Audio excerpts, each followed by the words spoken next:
வணக்கம்.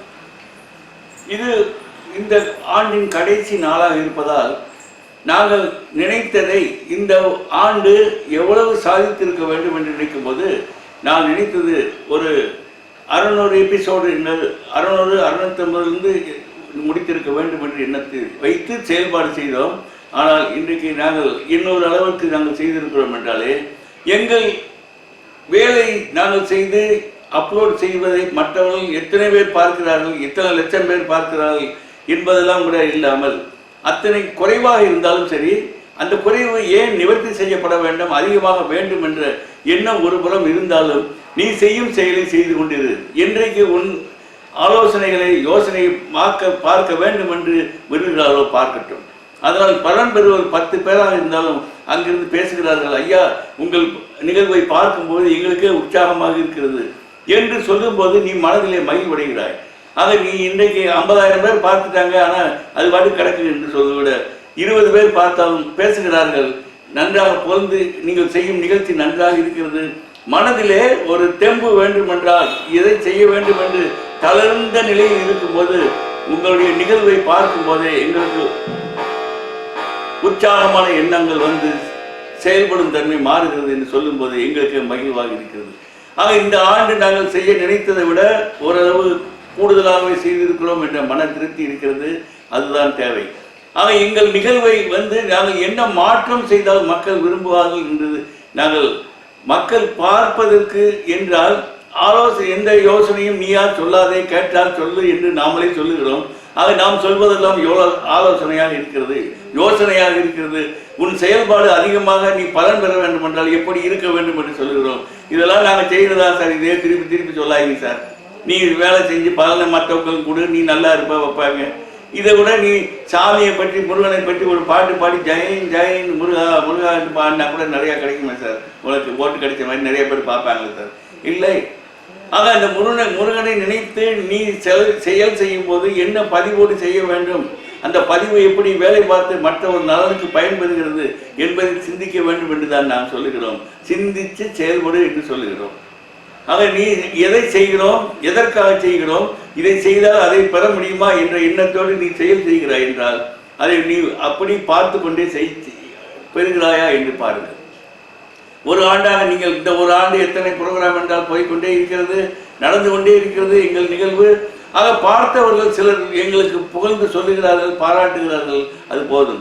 அதுக்காக இது போட்டு 1/2 மணி நேரத்தில் 1.5 லட்சம் பேர் பார்த்தாங்க என்று பேர் தேவையில்லை. ஆக எனக்கு ஆச்சரியமாக இருக்குது. ரஷ்யாக்காரனுக்கும் அமெரிக்காவுக்கும் என்னவோ பேசுகிறான்னு ஒருத்தர் நிகழ்ச்சி போடுறாரு, 15 நிமிஷத்தில் 1.5 லட்சம் பேர் பார்க்குறாங்க. அவங்க என்ன சப்ஸ்கிரைப் பண்ணாங்கன்னா அவங்க எல்லாம் பார்த்தாங்கன்னு அர்த்தமா என்னன்னு தெரியும். அந்த 1.5 லட்சம் பேர் ஒருத்தர் ஆஃபீஸில் இருப்பார், ஒருத்தர் சாப்பிட்டுட்டு இருப்பார், எத்தனை அந்த 1/4 மணி நேரத்துக்குள்ள எப்படி 1.5 லட்சம் பேர் பார்க்குறாங்கன்னு தெரியல. ஆக இதில் கூட யாரும் சொன்னார்கள், இப்படி செஞ்சால் நிறையா உங்களுக்கு சப்ஸ்கிரைபர் கிடைப்பார்கள் என்றார். எங்கள் நிகழ்வு மற்றவர்களுக்கு நலன் பெற்று வாழ்க்கையிலே செயல் செய்து அதை அற்புதத்தை அவர் மட்டுமல்ல அவரை சேர்ந்தவர்களும் அனுபவிக்க வேண்டும் என்பதை பற்றி தான் சொல்லுது. இப்படி போகும்போது இன்றைக்கு நான் ஒன்று சொல்ல ஆசைப்படுகிறேன். இந்த வீட் கிராஸ் என்று சொல்கிறார்கள், கோதுமை புல். இந்த கோதுமை புல் என்று சொல்லப்படும் போது அதில் பலன்கள் என்ன என்றால், அந்த வீட் கிராஸ் என்று சொல்லப்பட்டதை நீங்கள் அதில் ஒவ்வொரு நாளும் அவர்கள் சில ஆராய்ச்சி செய்து அந்த கோதுமை புல் வளரும் போது அது ஒவ்வொரு முதல் நாள் 2ஆம் நாள் 3ஆம் நாள் என்று வளரும் போதே அதில் உள்ள சத்து பொருள்கள் மாறுகிறது. குளோரோஃபில் என்று சொல்லப்படுவது, சில கார்போஹைட்ரேட், இது மாதிரி சில இது மாறும்போது 7th day வீட் கிராஸ் என்று சொல்வதுதான் மேக்சிமம் உனக்கு எனர்ஜி தருவதாக இருக்கிறது என்று சொல்கிறார். ஆக நீ அந்த 7th day வீட் கிராஸை எப்படி சாப்பிடுவது என்றாலே இது அவர்கள் ஆராய்ச்சி செய்து கண்டுபிடித்து விட்டார்கள். ஒவ்வொரு நாள் 2ஆவது நாள் வீட் கிராஸ் என்னென்ன இருக்கிறது, குளோரோஃபில் எவ்வளோ இருக்கிறது, பச்சையம் கார்போஹைட்ரேட் எவ்வளோ இருக்கிறது, புரோட்டீன் எவ்வளோ இருக்கிறது, இதெல்லாம் பார்த்துட்டாங்க. ஆக அவருக்கு கண்டறிந்த செய்தி 7th day வீட் கிராஸ் என்று சொல்லப்பட்டதிலே அதிகமாக மனிதனுக்கு வேண்டிய சுவை மட்டுமல்ல, அவனுக்கு வேண்டிய அத்தனை சத்துக்களும் தி ப்ரிவென்டிவ் அண்ட் இம்யூன் சிஸ்டம் இவைகளுக்கெல்லாம் தேவைப்படும் சத்துக்கள் அந்த கோதுமை புல்லிலே இருப்பதால் நீ 7th day வீட் கிராஸை சாப்பிட பழகுங்கள். அதை நீ ஜூஸ் எடுத்து சாப்பிடலாம், அல்லது ஒரு சூப் வைத்து சாப்பிடலாம். ஏதாவது ஒன்று நீங்கள் செய்து அதை உடலில் சேர்க்க வேண்டும். ஏனென்றால் அந்த 7ஆவது நாள் அந்த கோதுமை புல்லிலே பல வேண்டிய ரசாயன பொருட்கள் உன் உடலுக்கு இம்யூன் சிஸ்டம் என்று சொல்லப்பட்டதற்கு எதிர்ப்பு சக்திக்கு உடல் வளர்ச்சிக்கு தேவைப்படும் அத்துணையும் இருக்கிறது என்று சொல்கிறார். இது எப்படி 7th டேன்னு கண்டுபிடிக்கிறது? அதுக்கு தான் நாங்கள் என்ன சொல்லலாம், ஒரு 8 சின்ன டப்பா எடுத்துக்கோங்க. சின்ன டப்பானா சாதாரண ஒரு பை மாதிரி, அந்த பையிலே ஒவ்வொரு மண்ணை போட்டு நிறுத்தி வச்சுக்கிட்டு 8 பை இருக்கட்டும்.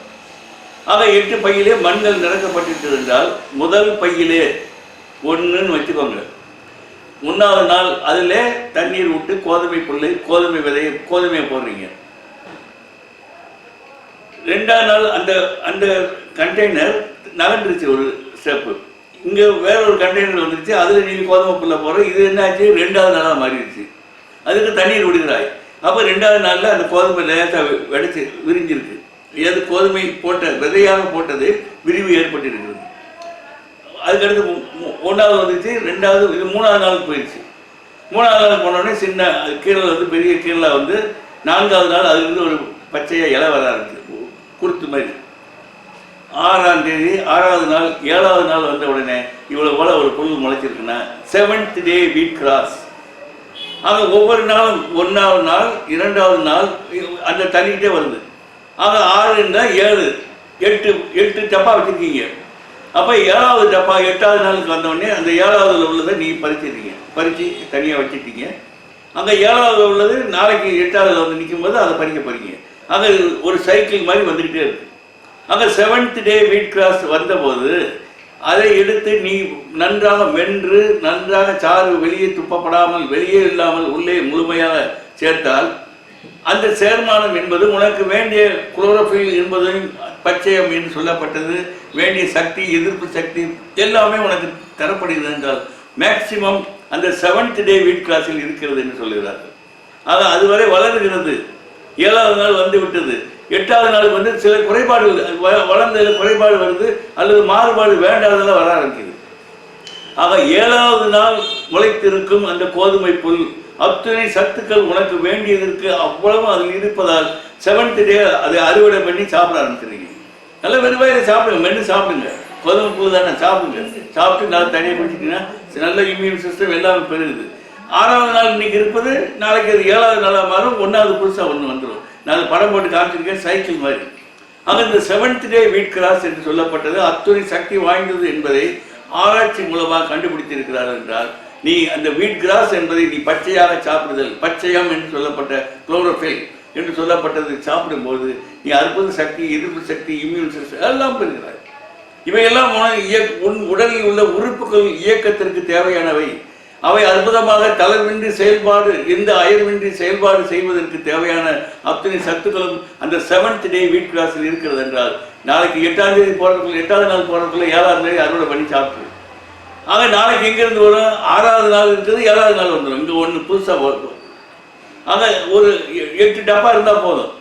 அந்த 8வது நாள் அதை எடுத்துட்டு காலி பண்ணிட்டு அது 1வது நாளைக்கு வந்துடுது. அந்த சைக்கிள் நான் காமிச்சிருக்கேன். 7th டே வீட் cross is so powerful, it contains lot of required materials for your body. அது உன் உடம்பிற்கு தேவையான அநேக சத்துக்கள் அந்த 7th டே உண்டாகும் அந்த வீட் கிராஸில் இருப்பதால் அதை அப்படி பறித்து வாயில மென்று சாப்பிட்டுங்க. சாப்பிட்டு தனியாக குடிச்சிருங்க. பச்சையம் என்று குளோரோஃபில் எல்லா சத்துக்களும் அதில் இருக்கிறாங்க. ஆக இப்படி பார்க்கும்போது அந்த 7th டே வீட் கிராஸ் என்பதை பலர் ஆராய்ச்சி செய்து ஒவ்வொரு நாளும் என்ன அதில் கிடைக்கிறது என்று பார்க்கும்போது 8ஆம் தேதிக்கு மேல் சில வேண்டாதவைகள் உருவாகிறது அல்லது வேண்டியது குறைகிறது என்று பார்க்கும்போது 7வது நாள் உண்டாயிருக்கும் அந்த வீட் கிராஸ் என்பது அத்துணை சத்துக்களும் உனக்கு வேண்டியவைகளாக இருந்து உன் செயல்பாட்டிற்கு மூல காரணமாக இருந்து உன் எதிர்ப்பு சக்தி, உன் உறுப்புகளின் இயற்கை இம்யூன் சிஸ்டம் என்று சொல்லப்பட்டதற்கு தரு.